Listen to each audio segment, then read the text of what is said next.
Oremos al Señor por un momento. Padre bueno, te doy gracias y coloco delante de ti mi vida, la vida de mis hermanos, la vida de cada uno en particular. Seas tú, mi Señor, guiando a cada uno de ellos y disponiendo su mente y corazón para recibir este autoexamen de conciencia en sus mentes para provecho y beneficio de nuestras propias vidas. Quita, Señor, las distracciones y dispón nuestro corazón con reverencia y humildad para estar en tu presencia. En el nombre de Jesús te lo pido. Amén y amén. Por favor, abran sus Biblias en Filipenses capítulo 3, versículos 13 al 14.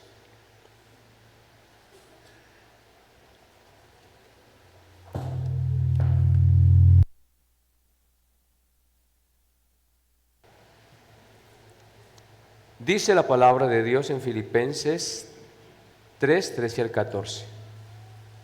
Hermanos, yo mismo no pretendo haberlo ya alcanzado, pero una cosa hago, olvidando ciertamente lo que está atrás y extendiéndome a lo que está delante, prosigo a la meta, al premio del supremo llamamiento de Dios en Cristo Jesús.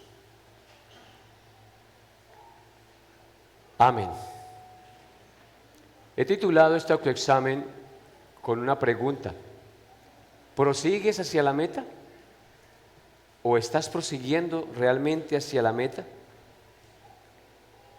Para que apreciemos el peso de estas frases o de estas palabras que pronunció el apóstol Pablo, es necesario que recordemos que Filipenses, la carta a los Filipenses, es una de las últimas cartas que él escribió mientras aguardaba su juicio en una cárcel romana, mientras esperaba el veredicto de la justicia en su contra.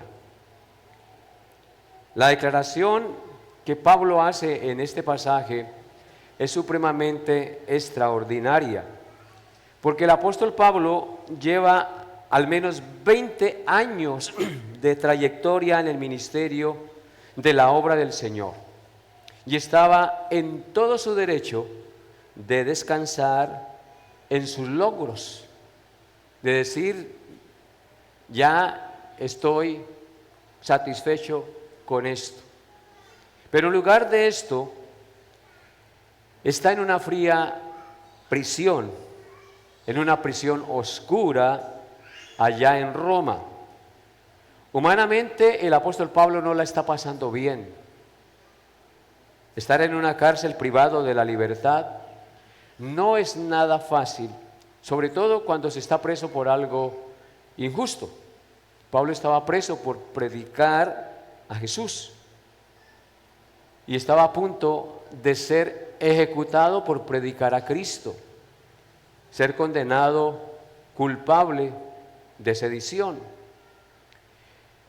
Y esto es de un maravilloso y muy confrontador ejemplo para todos nosotros, que muchas veces por cosas y situaciones insignificantes y temporales nos enfocamos en el problema y nos metemos en ese círculo vicioso que es temporal y pasajero, y nos quejamos y renegamos de la situación. En lugar de enfocarnos en Dios, descansar en sus promesas y en lo que Él ha hecho por nosotros, comenzamos a lamentarnos, comenzamos a desesperarnos, y esto no debe ser así, queridos hermanos, porque dejamos de proseguir a la meta y nos concentramos en las metas temporales y dejamos de proseguir a la meta eterna, que es el objetivo al cual usted y yo debemos apuntar siempre. Al avanzar los años en nuestra vida, es común que muchos cada vez más tiempo pasen meditando en el pasado. Por ejemplo, hay hermanos que recuerdan sus victorias obtenidas y viven de lo que hicieron en el pasado. también viven centrados en oportunidades que dejaron pasar y lamentándose de las oportunidades que dejaron pasar, o recordando las experiencias y situaciones dolorosas de su vida y mantienen amargados y con un resentimiento en su corazón por lo que les hicieron en el pasado, o mantienen recordando todos sus errores y pecados cometidos. Situaciones que de pronto, que aunque no resultaron como ellos esperaban, los llevan a vivir centrados en ese círculo, recordando. Y si bien es cierto, hermanos, y es importante mirar atrás ocasionalmente para reconocer el camino que hemos recorrido y aprender de las experiencias pasadas y agradecer la mano de Dios que nos ha sostenido durante todo el trayecto de nuestra vida, lo más importante, hermanos, es mirar hacia el futuro. Una cosa es cierta: nadie puede caminar hacia adelante mirando hacia atrás, porque es un contrasentido. Yo no puedo estar mirando a la meta y estar mirando atrás. Por esta razón Pablo dice en el texto: una cosa hago.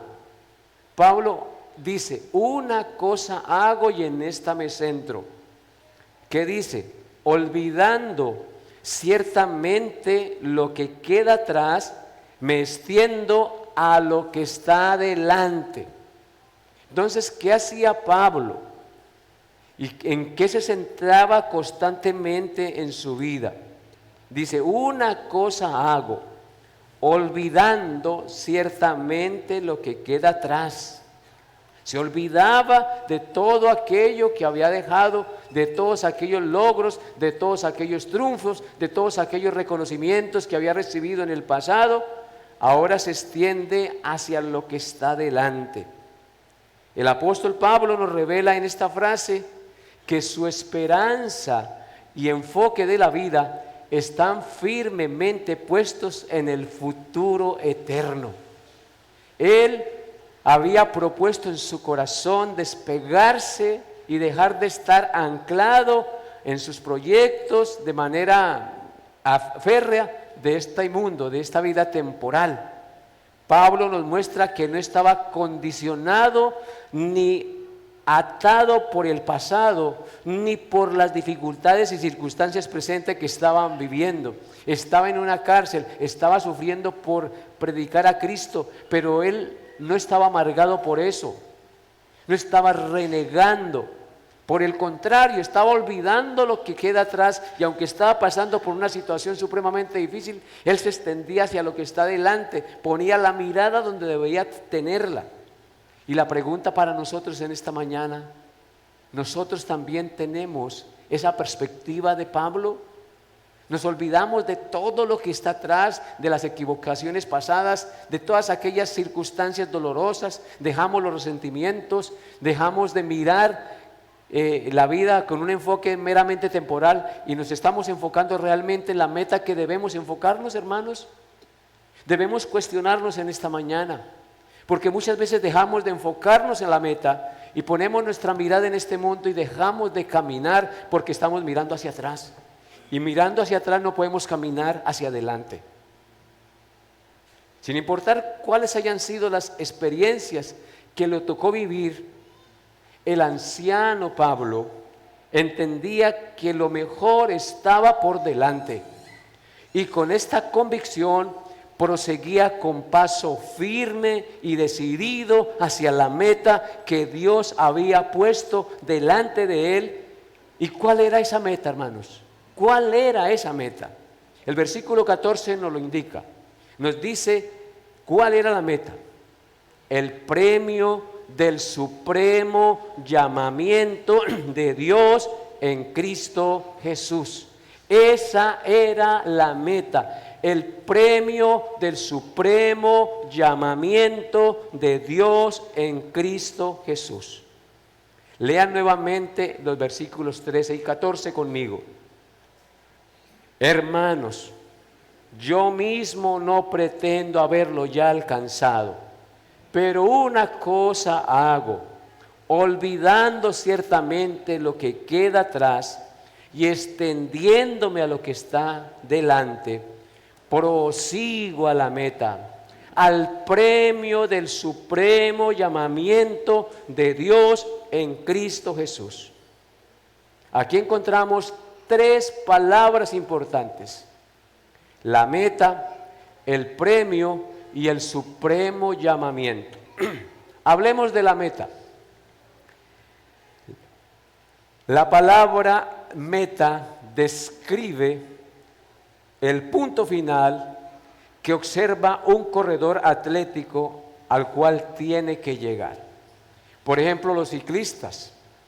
Hoy la etapa es Villavicencio con final en Bogotá frente al estadio Nemesio El Campín. Y salen. ¿Y en qué se centran ellos?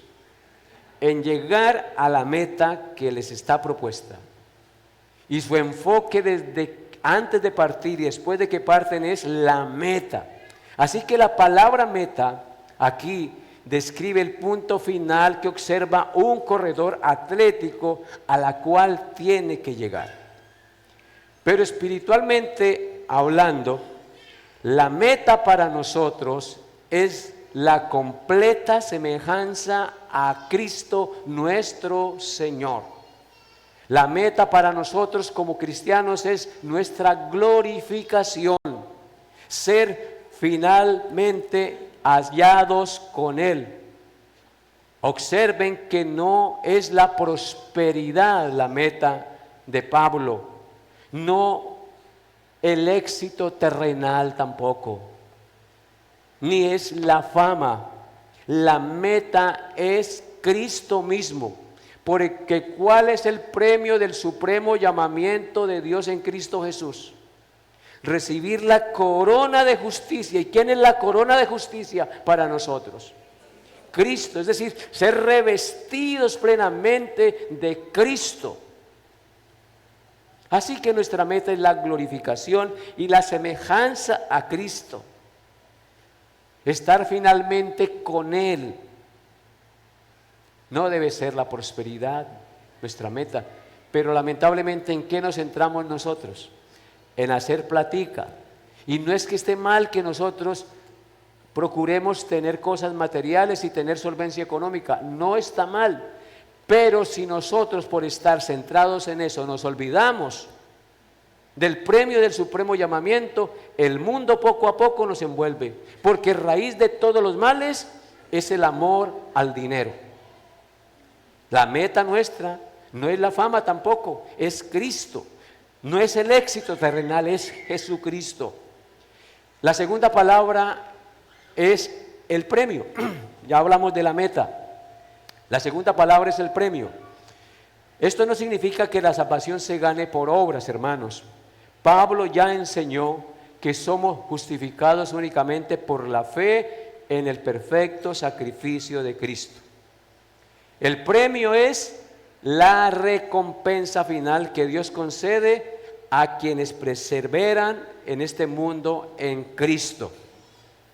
Ese premio incluye la resurrección gloriosa de entre los muertos, la presencia eterna de Cristo con nosotros, la herencia celestial, incorruptible, incontaminada, inmarcesible y reservada en los cielos, que está guardada para nosotros, como dice Primera de Pedro 1:4, que estamos llamados para una herencia incorruptible, incontaminada, inmarcesible y reservada en el cielo para nosotros. La meta es la corona de justicia, como les dije, como dice Pablo en 2 Timoteo 4:7-8. He peleado la buena batalla, he acabado la carrera, he guardado la fe. Por lo demás, me está guardada la corona de justicia, la cual me dará el Señor juez justo en aquel día, y no solo a mí, escuchen eso, sino también a todos los que aman su venida. ¿Tú amas la venida de Jesucristo, amado hermano? ¿Por qué la amas? ¿Ah? ¿Por qué amas la venida de Cristo? Porque en ese día se consumará nuestra redención. Sorbida será la muerte en victoria, hermanos. Y cuando Cristo regrese, la muerte y el Hades serán condenados y nosotros iremos con Él a la patria celestial en cuerpos incorruptibles y gloriosos para estar con el Señor por siempre. Y en tercer lugar, la otra palabra es el supremo llamamiento. El supremo llamamiento es el llamado celestial que Dios hizo en Cristo. A cada uno de nosotros Dios nos hace un llamado en Cristo. La pregunta que le hago yo en esta mañana, querido hermano y hermana que me escucha: si tú has sido llamado por Cristo, ¿estás caminando en pos de Él? Porque sus ovejas oyen su voz y le siguen. Y yo les doy vida eterna y no perecerán jamás. Así que el llamado celestial que Dios hizo quiere decir que Dios no nos llamó simplemente a mejorar nuestra vida, hermanos. Es un llamado a un supremo llamamiento, no a ser religiosos,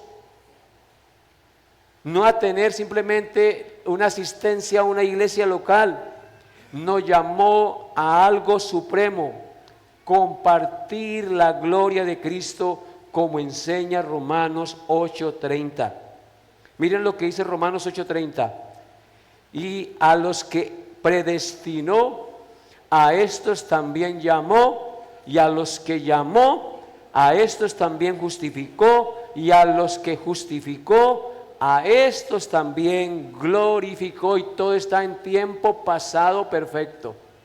Entonces, el Señor nos predestinó desde antes de la fundación del mundo. A esos que predestinó, llamó a través del Evangelio y la voz del Espíritu Santo en la palabra de Dios. A los que llamó, a estos también justificó, los declaró libres de culpa por haber creído en Jesucristo. Y a los que justificó, a estos también glorificó, porque el Señor nos compró con su sangre y promete volver para redimir nuestros cuerpos y resucitar incorruptibles y gloriosos y estar al lado de Cristo. Como cristianos entonces profesantes, es importante que también miremos hacia adelante siempre, al premio del supremo llamamiento de Dios en Cristo Jesús. Hermanos, no podemos dejar que las dificultades y el sufrimiento del pasado o del presente o los resentimientos que se albergan en nuestro corazón determinen cómo vemos el futuro. Lo que debe determinar cómo vemos el futuro es lo que Cristo hizo por mí. Y esa verdad debe estar tan arraigada en mi mente y corazón que solamente pienso en eso. Cristo me compró con su sangre, dio su vida, me redimió, yo le pertenezco, Él me pertenece a mí, soy salvo y vivo para Él. Y solamente pienso en Él y me extenderé hacia lo que está delante, siguiendo el camino que Él me trazó en este mundo. No podemos tampoco vivir de los logros que el Señor en su misericordia nos permitió conseguir en el pasado. Es que yo era esto antes, es que yo hice esto, y mantienen viviendo esos logros en el pasado. De eso no se trata la vida, hermanos. Para los que estamos en Cristo, la vida crece siempre hacia la expresión de su plenitud, es decir, hacia Cristo y a la plenitud de la vida eterna. Lo mejor está por delante, hermanos. Lo mejor está por venir. Aún en tiempos de absoluta crisis, podemos fijar la vista en el futuro para cobrar ánimo en medio de la tormenta. Cristo, cuando estaba en Getsemaní, en medio de esta agónica lucha por sujetarse a la voluntad del Padre, consiguió levantar los ojos y ponerlos en el gozo que estaba puesto delante de Él, como dice en Hebreos 12:2 al 3. Dice así: puestos los ojos en Jesús, el autor y consumador de la fe, el cual por el gozo puesto delante de él, sufrió la cruz, menospreciando el oprobio, y se sentó a la diestra del trono. Considerad aquel que sufrió tal contradicción de pecadores contra sí mismo, para que vuestro ánimo no se canse hasta desmayar. ¿Qué hizo el Señor Jesucristo cuando estaba en la cruz? Menospreció el oprobio, los insultos, la muerte, el sufrimiento, porque tenía puesta su mirada. ¿En qué cosa? En lo que había de recibir. Su sacrificio redimiría a su iglesia, y ese era el triunfo, hermanos. Dice: puesto los ojos en Jesús, el autor y consumador de la fe, el cual por el gozo puesto delante de él sufrió la cruz, menospreciando el oprobio, y se sentó a la diestra del trono de Dios. Por el gozo puesto delante de él estuvo dispuesto a sufrir. ¿Y tú, mi hermano? Por el gozo puesto en Jesús, ¿estás dispuesto a dejar el mundo y caminar en esta vida negándose a sí mismo, abandonando los actos pecaminosos de su vida? Así que, habiendo realizado esta acción de mirar a la meta, el Señor Jesucristo pudo soportar la cruz y todo lo que ella implicaba con un espíritu sereno y un espíritu confiado. Esto nos habla de cuán poderoso puede ser en nuestras vidas el resultado de una actitud espiritual correcta, que siempre mira a la meta, al premio del supremo llamamiento de Dios en Cristo Jesús. Y con este pensamiento quiero terminar, para que usted y yo pensemos. El gran evangelista Moody, ¿sí lo han escuchado nombrar? Moody, un evangelista norteamericano muy famoso, dijo una vez: estoy avanzando hacia una luz que brilla, y cuanto más me acerco, más brilla. Al pasar de los años y el conocimiento de Cristo que adquirimos, hacen que aquella gloria que estaba lejos se vea cada vez con mayor nitidez y hermosura. Así que, hermanos, esto debe animarnos a seguir adelante, a la meta, con nuevas fuerzas cada día. Como dice Proverbios 4:18, mas la senda de los justos es como la luz de la aurora, que va en aumento hasta que el día es perfecto. Hermanos, que este texto de Proverbios 4:18 y este texto que leímos de Filipenses sea una realidad en nuestra vida. Nunca piense que ya llegó. La autosuficiencia detiene el crecimiento espiritual. Siempre debemos seguir aprendiendo y creciendo cada día. Debemos tener siempre una actitud de aprendices, porque nosotros seremos aprendices eternos. Seremos aprendices eternos. Jamás dejaremos de crecer y de conocer al Señor. Que Dios nos dé esa gracia y esa humildad, porque muchas veces creemos que como hicimos un curso de teología, ya llegamos. No, hermanos, el conocimiento de Dios es constante y eternamente seguiremos conociendo al Padre. No viva preso del pasado ni de los pecados. No viva preso de sus éxitos del pasado. Cristo quiere que avancemos hacia la meta y no que miremos hacia atrás.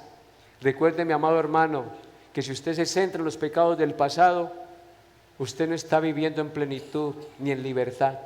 Recuerde que la Escritura dice que Él echó nuestros pecados ¿a dónde? Al fondo del mar, y no se acordará más de nuestras iniquidades y transgresiones. Que Dios les haya hablado a su corazón, amados hermanos, y pongan esto en práctica.